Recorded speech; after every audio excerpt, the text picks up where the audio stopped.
In a world full of cancel culture, greenwashing, and the climate scaries, we can sometimes be too scared to ask the controversial sustainability questions in fear of being called out. But what if we could normalise not knowing?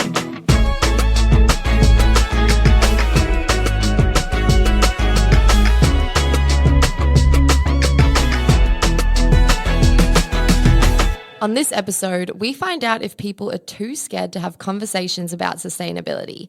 So we first take it to the streets to get your opinion, and then we talk to pop culture icon Troye Sivan to get his take. And we finally finish with Green Senator Sarah Hanson-Young to get that good expert advice. Let's get into it. Are you afraid to have conversations about sustainability in fear of not knowing enough about the topic?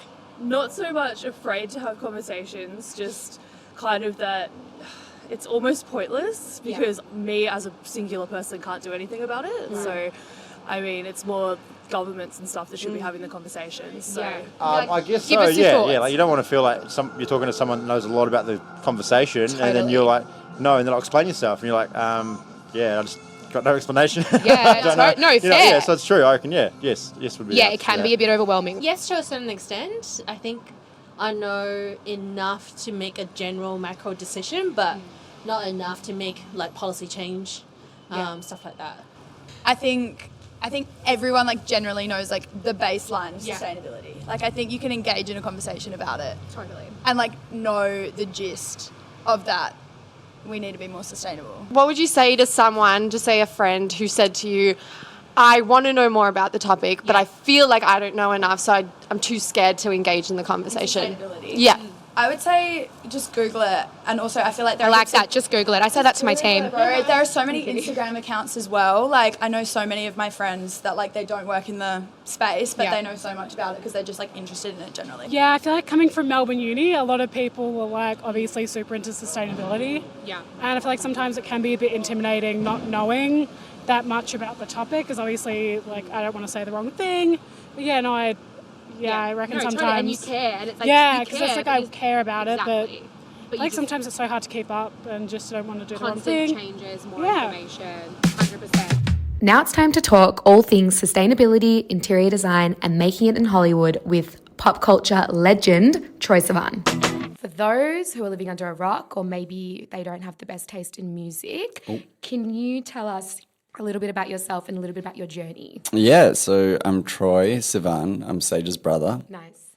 And I have been making music like professionally. I got signed when I was about to turn 18 and I'm 27 now, so almost 10 years. Wow. And it's pop music. It's fun. It's good music. Thank it's good you. music. Thanks. Touring and doing all that stuff and like some acting and Okay, so if you were going to say like right now, if you were working on something that you're like super excited about, obviously apart from coming on to our podcast, what would it be? I mean, there's so much in the pipeline. I just filmed a TV show for the last year called The Idol for HBO, and that's coming out next year. Cool. And I'm almost finished my album, so that'll come out next year as well. That's so good. And a bunch of other stuff, but yeah. Great. Killing it. Okay, so basically this podcast is obviously called Normalise Not Knowing. Yeah. And the point of it is to talk about sustainability in a way that makes it like a really safe space. Often we talk about it and we're like, people don't know a lot about the space, a lot about sustainability, and it prevents people from then having conversations because they're actually quite fearful of not knowing enough. Or like saying the wrong thing or being called out, and there's that like awful kind of cancel culture thing well, going on. When Sage first asked me about this, I was like, I can't do it. I don't. You're like, no, I'm not doing you a solid. Leave me alone. This is the point. She's like, it's called Normalise Not Knowing. I'm like, okay, cool, yeah. I guess for me, sustainability is it's a new topic. It's something that I care deeply about, but it's not something that I feel incredibly informed about. And so I guess I wanted to ask you, like, how do you approach sustainability? What does it kind of look like in your life currently? Yeah, I'm excited for more episodes of this to come out because I wonder if I feel the same way as other people. But I feel like I've always felt quite like helpless, honestly, when it comes to it, because it just feels so much larger than me. And so it's like the kind of thing where you can make those small changes in your everyday life. You know, ride my bike everywhere or take public transport. We compost at the house. Yeah. We're good about recycling, stuff like that. And if there's a plant-based option that I think tastes as good as the meat option, then I'll go for that. But beyond that, I feel really helpless. Like I really do feel like anytime I, read or consume media about climate change, it puts this like kind of panic into me where I'm just like, I don't know what more I can be doing. I offset my carbon every time I fly. Yeah. Because I think that that's probably my biggest. I know that I travel a lot more than a lot of people, so that's definitely where I think I'm doing the most damage. And so I try and offset that. Yeah, for the most part, it's not like the happiest sentiment in the world, but I do feel quite. I feel like there's like important people who should be doing more, and that it is kind of like a bit gaslighty to put it on the consumer to like, throw your bottles in the right bin. 100%. Yeah. It's so interesting that you've said that because I'm like, wow, two things. A, we like went to the streets and we asked people a simple question. We were like, do you think the environmental responsibility sits with consumers, brands or government? And the wide breadth of answers we got was insane. Most people kind of share your sentiment. Like, I am one person. There is only so much I can do. I don't create the products that people then have to learn how to recycle or compost or discard. Right. And then also the government should be doing more and regulating these big brands and make sure that they actually are creating products that are going to be positive. Yep. And so most people kind of answered like, there's only so much I can do, or like actually the responsibility sits with everyone at every single stage. So I do think that that's a really valid point, and that's what everybody's kind of saying. Yeah, you want to be able to do more and everything 100%. like that, but then it's like big business, or you hear one of those stats where it's like, oh, a fire in wherever has let off more greenhouse gases than like you can emit in 10 years. Exactly. And I'm like, well, what am I supposed to do right now? Like, how can I help? Yeah. Well, then speaking as an individual and as a consumer, I'm kind of intrigued to know, where do you think you consume the most right now? I definitely think it's travel. Okay. I think every time I get on a plane, I feel bad. And so, yeah, I mean, they do make it really easy. You check that little box, it's like an extra $8 or something like that, and you've like offset your carbon. Yeah, it's travel. I have an electric car. Is this just like me trying to get the guilt off my chest? Yeah. I'm like, he's justifying right now. No, I'm like, it's good. No, I ate an Impossible burger. No, but the fact that you're even aware of all the things that you're consuming and actually being mindful sounds like this is AA. It's the first step. It's not AA. It's more just like people don't even know what they're consuming or what they're doing. So like the fact that you've even got, like a general consensus of like, no, I'm trying to make the best decisions I can is all that you can ask of people. And also, I feel like it's so important for people to hear this, because I think everyone, when they enter these conversations, everyone's human. Everyone is consuming in one way or another, whether that's flying, whether that's shopping, like we all do it. Yep. But people then, when it comes to having conversations about sustainability, they're like, oh, well, I can't talk about it because I consume X amount and that means my opinion is not valid. But in reality, every human is consuming constantly. 100%. And we are still allowed to have these conversations. Yeah. Another interesting thing that's like coming to mind now as well is like, it sounds lame to say, but privilege, and how like the fact that electric cars, being able to eat like green gets really expensive. And so even what is that reminds me, point? sorry, I'm like creating a brand and how expensive it is to make every single choice that we make to be more ethical or have a more positive impact costs on average 10 times more. Like I'm not even kidding. It actually does. And it's funny because when people ask me for connects to be like, would you share your IP with your fabric, or would you share your compostable supply or whatever? I'm always like, yes, absolutely, because I think it will make more of an impact. But the problem isn't whether I'm going to share the IP or give you my contact. It's then what people will do with it, because they'll be like, well, hang on, you're only making that tiny margin from that. No thanks. I'll stick on my, XX solution. So it's that's a choice. A couple months ago, I was at this thing and I heard a talk by Bjarke Engels, I think is his name. He's an architect, and he was talking about sustainability in architecture, and he was saying that he believes that the only way to get people to actually genuinely move towards a more sustainable future is this idea of hedonistic sustainability. So making sustainability funner, better for business. Like it actually has to be the clear better option where it's like, why would I not? And I think that that's something that is not across like all industries and products yet Not as at a all. consumer. You know, it's still cheaper to make the less green decision. It still, you know, takes more time and more effort to be green. And I think that, as like a privileged person, it's easier, but hopefully over time it'll change. Yeah, it's easier, but you still have to make that choice. So you're still making that No, and choice it's expensive. actively, because there are so many people that are privileged that wouldn't be making that choice. Right. It sounds like I'm just like Team Troy right now, but I actually nice. no, but like I genuinely know a lot of people that are in those privileged positions that aren't necessarily making those choices. So I think that speaks volumes. Oh, well, thank you. Yeah. And then in terms of like, I guess relating the shopping and consuming to your house. The house. The house. Yeah. How does it feel living in the coolest house in Melbourne? Oh, it feels pretty thanks. good. No, I do. The house like brings me such joy every single day. Like I- literally every day. Literally. I was reflecting, and I feel like there are many ways that you've built the house in a way that kind of puts sustainability at the forefront in terms of like shopping locally or buying secondhand furniture. Can you talk to that? Yeah, can you give us some Troye Sivan house tips, please? Asking for a friend. Almost everything in the house, all of the furniture is vintage and locally sourced. Wow. And then anything else that was new, we did custom build for the house. So that was all done locally as well, using, I'm pretty sure, almost all local materials as well. So, I don't know. I wanted the house to, that actually was not really, sustainability was not necessarily the reason why I did that in the beginning. It was about, I really wanted the house to feel like Melbourne to me and feel local and feel like Australian. And I just fell in love with a lot of the, you know, smaller vintage shops around and stuff like that. And so it just kind of happened really naturally. But yeah, I'm happy that, and also another, I think one way we were thinking about sustainability was we wanted to build something that would last. So it kind of like, if you think about it in the sense of like fashion or something like that, if you can, I think building rather than flipping something that then, you know, that's gonna break and then you're gonna sell it in 5 years or whatever.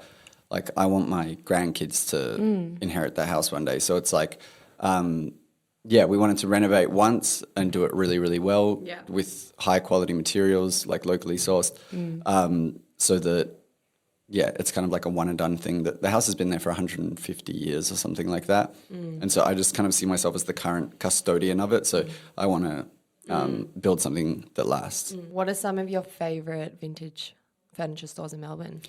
Smith Street Bazaar. Yes. Castorina and Co. Are you a Facebook Marketplace troller? I have been in the past. It's super My bedside overwhelming. tables. Sage's bedside tables Facebook from Marketplace. Facebook Marketplace. Yeah. My dining chairs were not Facebook Marketplace, but Instagram. Oh, yeah. Yeah, so sometimes. Wait, sorry, Instagram. Yeah, I like found the seller on Instagram. Oh, cool. Like those small. It was curated spaces on Instagram. Oh, yeah. Cool. What about in LA? In LA, my favorite shops? Oh, there's so many. First one that comes to mind is, it's actually a lighting shop. It's vintage lights called Rewire. Follow their Instagram just because it's I'm gonna write it down. it's like the best light porn you'll ever see. It's so good. Okay, well, switching gears for a second. I am assuming that people gift you a lot. Like people would probably reach out a lot, send you a lot of things. PR packages. Yeah, like what is the craziest PR package you've ever received where you've gone, hang on a minute, this is a bit... Craziest one I've ever got. I've got one. Have you? That I can think of, but I'll I don't wait want for you to to drag answer. the. I know. I No, you don't have drag to say brand. obviously don't say the brand. You can just say, you can describe Yeah, but what if I describe it, It'll be. people will know what it was. Yeah. Okay. No, what was that?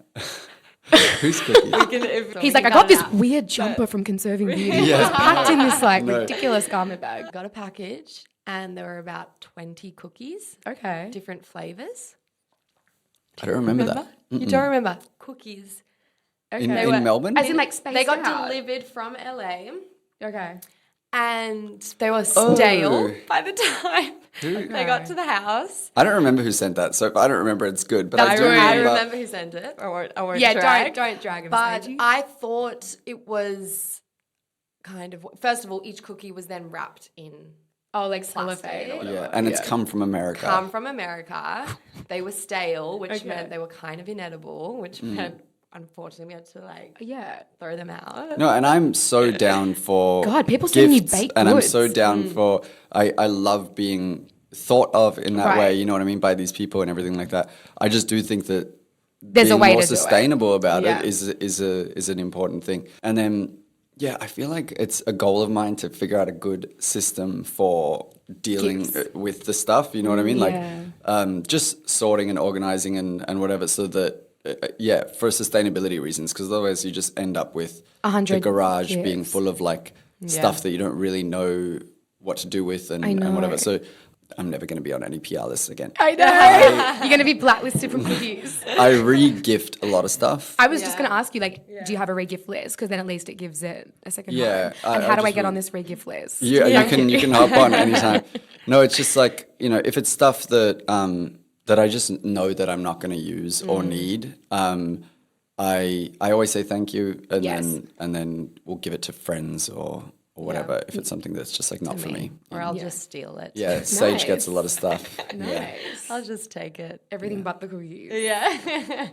So in LA, obviously you're amongst the Hollywood scene, celebrities. The Hollywood scene.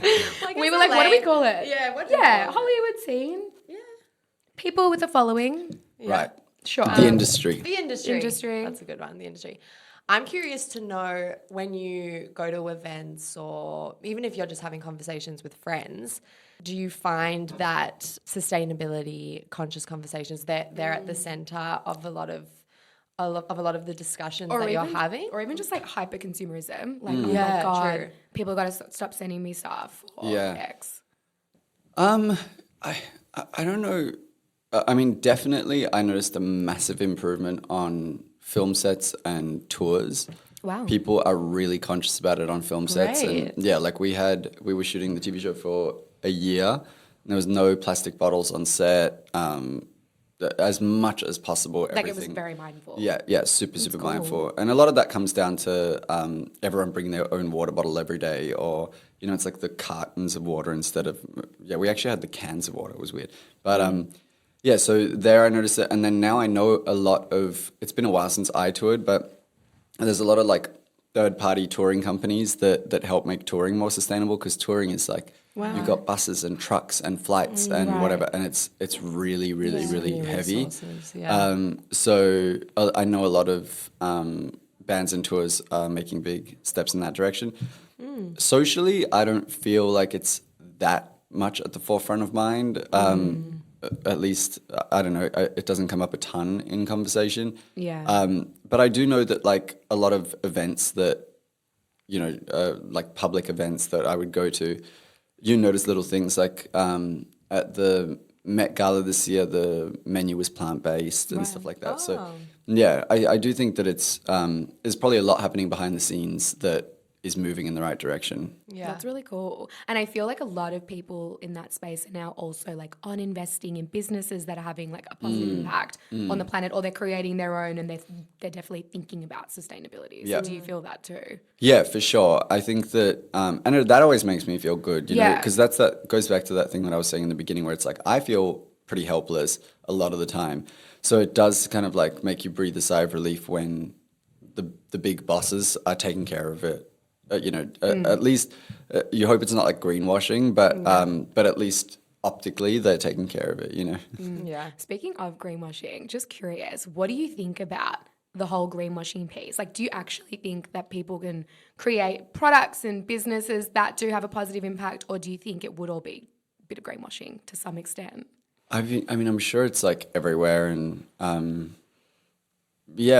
as a consumer, I don't personally know how to spot it. It's hard. Yeah. I mean, obviously, like, there's the really easy example of, like, them putting a leaf on a label and making it green, but, like, it's not actually green at all. But yeah, I think that would be an interesting thing to learn is, like, what are the telltale signs of something that's actually like eco-friendly versus not, just when you're in like the grocery store or something, you know? Totally. I know. I said to someone recently, I'm like, well, technically there should be no greenwashing because technically like we as consumers should have the confidence that when we're buying something, if it says that's what it is, that's what it should be. Yeah. But there are so many businesses now and like third party like platforms that are helping companies like validate their green claims or giving supporting evidence. So I feel like that's really cool. And I feel like if anything, that's going to kind of start to transform into other industries to like That's awesome. help us out as consumers. Okay, yeah, that's awesome. Yeah. Moving forward, how do you feel like you want to approach these conversations with friends and family? Because, you know, the goal of this podcast is to encourage people to continue the conversation and not feel like they can't be a part of it if they don't know. And I feel like I'm learning more to take part in it and say, actually, I don't know the answer to that. Or like if someone, I use a keep cup often, and if someone were to ask me, why are you using a keep cup? It's paper. It is. Like, And it's okay. made from plants. Yes, it Amazing, is. amazing. It's okay. Nothing. Yeah. I sip that with my kid. But if someone were to ask me why, I would be like, I don't know. I don't know how this keep cup is saving the planet right now. But it shouldn't stop me from having that conversation. So I guess I'm curious to know, like, do you feel more confident or do you want to feel more confident? Yeah, I mean, I definitely think, first of all, it wasn't as scary as I thought it was going to be. Yeah. And second of all, it is sort of dawning on me that like never once have I asked someone in my own life, like, what are you doing to try and be more sustainable? Because I think the caution that I feel as well is you don't want to sound like you're on like a high horse, you know, like whatever. It's like, so you've got to almost approach it with like, look, I'm in the same boat and I just want to make sure that I'm doing everything that I can. What are you doing to be more sustainable? Is there anything that like I could be doing, you know? Totally. And it feels like one of those weird conversations where it's like, I don't know, it sort of feels like a parent talking to their kid about sex or something like that, where it's just like, it just feels like one of these weird conversations, and I really don't think that it should be. So this is amazing. Keep it up. I can't wait to see what's on the Mellet group chat Yeah, after yeah. this about sustainability. I'm cancelled. Yeah. Packages. He's like, Sage outed me with the cookie. I Yeah. can't believe it. I totally agree. I think that at the end of the day, having the conversation is the best thing we can do, because if we're talking about it and we're making it a priority and we're consciously thinking about things, then we can be informed to make better decisions and, you know, make the best choices we can. Totally. Also, last thing, but shop vintage as well, like for clothing. Yeah. Vintage. Give us a little overview of what you're wearing today. Vintage Quicksilver pants from Lost and Found. Nice. Quicksilver. Vintage That brings me shirt. back. I don't know where I got this from. Let's see if I can. I hope it's a fast fashion brand. What I'm does that just kidding. say? Yeah. Country, Country Road, Road Workwear, but that's Workwear. like the old logo. Okay. Like, This That's shirt, what- that's my been- favorite t-shirt, Act Up t-shirt from like the 90s, vintage. nice. Amazing. Wow. They're yeah, cool. All vintage except for All the shoes. vintage. What are the shoes? The shoes are cool. No, what are They they? are, Adidas. Yeah. And Wales Bonner, who I feel like would be doing some cool stuff Yeah. in the sustainability Yeah. space. So Yeah. we can Google it after, but I'm pretty sure these are like, I don't know, they're green. So Great. No, I love feel like that. they're good. If you are in Melbourne, Lost and Found, place Lost to and be. Found, yes. Fitzroy Market. There's so many great Yeah. vintage marketplaces. Yeah, you're always rocking a cool vintage. Trying. This is a complete rogue question. It has nothing to do with sustainability. But Yeah. like obviously you have flawless skin. And I'm just curious. Thank you. What is your beauty routine even look like? I have to be honest, it's... Oh, you just were born like that. I actually do The consider- mellets. It's a running No, thing. it's like, It's because all I don't from want to be your mom. annoying about it. Conserving And beauty. no, Just because it's give us a just, I plug. feel like it's annoying when people then like plug an expensive product Yeah, or something yeah, like yeah. that. When like in reality, I You have genuinely genetics. just like have never really had an issue with my skin, thankfully. Wow. And so our mum's the same, our Yeah. dad's Oh, yeah. the same. So it's like we just got pretty lucky, I think. So I use like stuff that is like really, really, really simple. Like whatever the bare basic. minimum is that I can do with like no fragrance and stuff like that, then I'm just like, I don't really want to mess with it, you know? So 100%. sometimes it's just water, You were born blessed. you know, You were in the born shower, blessed. just with water, or like, I'll use like a Cetaphil face wash Yeah. or something like that. 100%. But, yeah, Okay. No, I love that. Thank you. no worries. Epic. right. Thank you so Epic. much. Thank you guys for having Troy. me. So fun. We are so grateful. Love you too. Love you. Love you. Yeah, what's Love that, you. Emma Chamberlain? Yeah. Love you, babe. Love you. Bye.